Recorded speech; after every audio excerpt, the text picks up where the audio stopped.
નમસ્કાર વિદ્યાર્થી મિત્રો, એનજી નોલેજમાં તમારું સ્વાગત છે, જ્યાં તૈયારી થાય છે સરળ અને સ્માર્ટ. આ વિડીયોમાં આપણે જોઈશું મનોવિજ્ઞાન અને શિક્ષણ વિષયના 30 MCQ પ્રશ્નો, જે ટેટ 1 અને ટેટ 2 જેવી પરીક્ષામાં વારંવાર પૂછાતા હોય છે. આ સિરીઝમાં કુલ 1000+ પ્રશ્નો કવર કરવાના છે. દરેક ભાગમાં નવા અને ઉપયોગી પ્રશ્નો સાથે તમારી તૈયારી વધુ મજબૂત બનશે.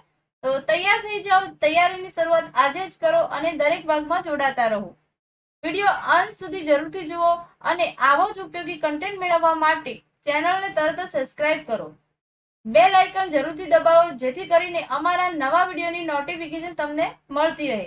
ચાલો આપણે અભ્યાસ શરૂ કરીએ. પ્રશ્ન નંબર 561, ક્રિયા દ્વારા શિક્ષણનો ખ્યાલ કોણે આપ્યો હતો? એનો જવાબ છે જ્હોન ડ્યુઈ. પ્રશ્ન નંબર 562, અંતર્મુખી વ્યક્તિત્વ ધરાવતી વ્યક્તિનું એક લક્ષણ દર્શાવો. એનો જવાબ છે વાંચનનો શોખ વધારે હોય. પ્રશ્ન નંબર 563, ગુજરાતમાં અનુસ્નાતક કેન્દ્ર સૌ પ્રથમ ક્યાં ખોલવામાં આવ્યું હતું? એનો જવાબ છે નવસારી. પ્રશ્ન નંબર 564, સિદ્ધિ પ્રેરણાનું માપન કરવા માટે કઈ કસોટી ઉપયોગી છે? એનો જવાબ છે પ્રત્યક્ષ અધિજ્ઞાન કસોટી. પ્રશ્ન નંબર 565, શિક્ષણ નીતિ તેમજ શિક્ષણના નવા પ્રવાહના કાર્યનું ઘડતર કરવાનું કાર્ય કોણ કરે છે? એનો જવાબ છે શિક્ષણ વિભાગ. પ્રશ્ન નંબર 567, SMCમાં કેટલા સભ્ય વિદ્યાર્થીના વાલીઓ હોય છે? એનો જવાબ છે 9. પ્રશ્ન નંબર 567, GCERT નું વડું મથક ક્યાં આવેલું છે? એનો જવાબ છે ગાંધીનગર. પ્રશ્ન નંબર 568, સફળ ગુનાશોધક અને સચોટ ખબરપત્રીઓ પોતાના કાર્યમાં કઈ પ્રક્રિયાનો ઉપયોગ કરે છે? એનો જવાબ છે બોધાત્મક. પ્રશ્ન નંબર 569, ક્રિયાત્મક સંશોધનનું સૌથી પહેલું સોપાન કયું છે? એનો જવાબ છે સમસ્યા પસંદગી. પ્રશ્ન નંબર 570, વિષયાભિમુખ કૌશલ્ય એટલે શું? એનો જવાબ છે એકમની પહેલા વિષય પ્રવેશ કરાવવો તે. પ્રશ્ન નંબર 571, RTE 2009 જમ્મુ કાશ્મીર સિવાય ભારતના તમામ રાજ્યોને લાગુ પડશે એવું કઈ કલમમાં કહેવામાં આવ્યું છે? એનો જવાબ છે કલમ 1(2). પ્રશ્ન નંબર 572, વર્ગ કાર્ય કૌશલ્યના મુખ્ય અંગો કયા છે? એનો જવાબ છે વર્ગ વ્યવસ્થાપન, વર્ગ શિક્ષણ કાર્ય, મૂલ્યાંકન. પ્રશ્ન નંબર 573, શાળામાંથી બાળકોને પ્રવાસે લઈ જવા જોઈએ કારણ કે? એનો જવાબ છે પ્રત્યક્ષ દર્શન કરવાથી બાળક વધારે શીખે છે. પ્રશ્ન નંબર 574, જન્મ, મરણ અને લગ્ન નોંધણી અધિનિયમ ક્યાંથી અમલમાં આવેલ છે? એનો જવાબ છે 1886. પ્રશ્ન નંબર 575, RTE 2009 ની કઈ કલમ શિક્ષકોની લાયકાત અને નિમણૂક માટેની નોકરીની શરતોની છે? એનો જવાબ છે કલમ 23. પ્રશ્ન નંબર 576, RTE 2009 માં કુલ કેટલી કલમો છે?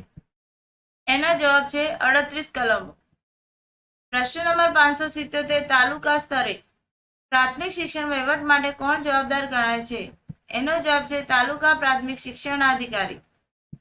પ્રશ્ન નંબર 578, માંગવામાં આવેલી માહિતી કોઈ વ્યક્તિની જિંદગી અથવા સ્વતંત્રતા સાથે સંબંધિત હોય ત્યારે વિનંતી મળ્યાના કેટલા સમયમાં માહિતી પૂરી પાડવી જોઈએ? એનો જવાબ છે 48 કલાકમાં.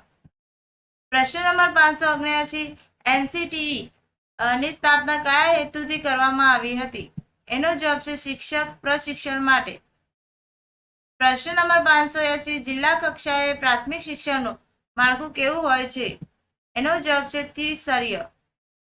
પ્રશ્ન નંબર 581, મનોવિજ્ઞાન એ શિક્ષણ માટેનું આધારભૂત વિજ્ઞાન છે કહેનાર કોણ હતા?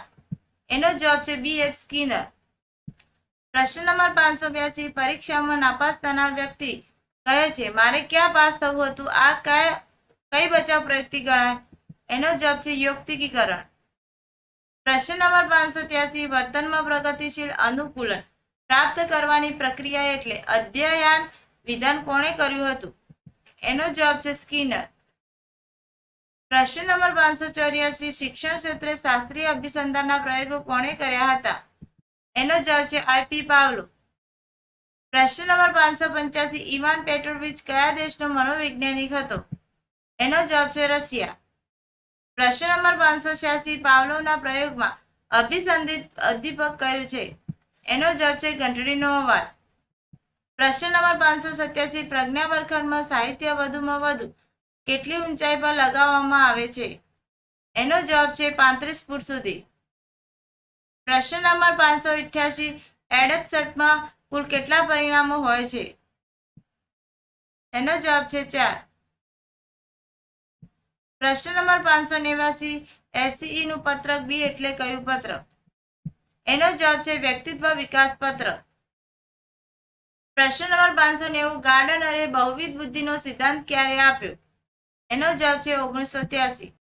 વિદ્યાર્થી મિત્રો, આ હતા 30 સૌથી ઉપયોગી પ્રશ્નો. આવા જ પ્રશ્નો આપણે દરેક વિડીયોમાં લઈને આવીશું, જેથી તમારી ટેટ 1 અને ટેટ 2 ની તૈયારી વધુ મજબૂત બને. હવે મળીશું આગામી વિડીયોમાં નવા MCQ પ્રશ્નો સાથે. તમામ ભાગો જોવા માટે અમારી પ્લેલિસ્ટ મનોવિજ્ઞાન અને શિક્ષણ IMP પ્રશ્નો પર ક્લિક કરો. એની લિંક કેપ્શન બોક્સમાં આપેલી છે. તો આજથી તૈયારીને એક નવી દિશા આપો. વિડીયોને લાઈક કરો, કમેન્ટ કરો, શેર કરો, ચેનલને સબસ્ક્રાઇબ કરો અને બેલ આઇકન દબાવી દેજો, જેથી વારંવાર વિડીયો મળતા રહે. Thank you.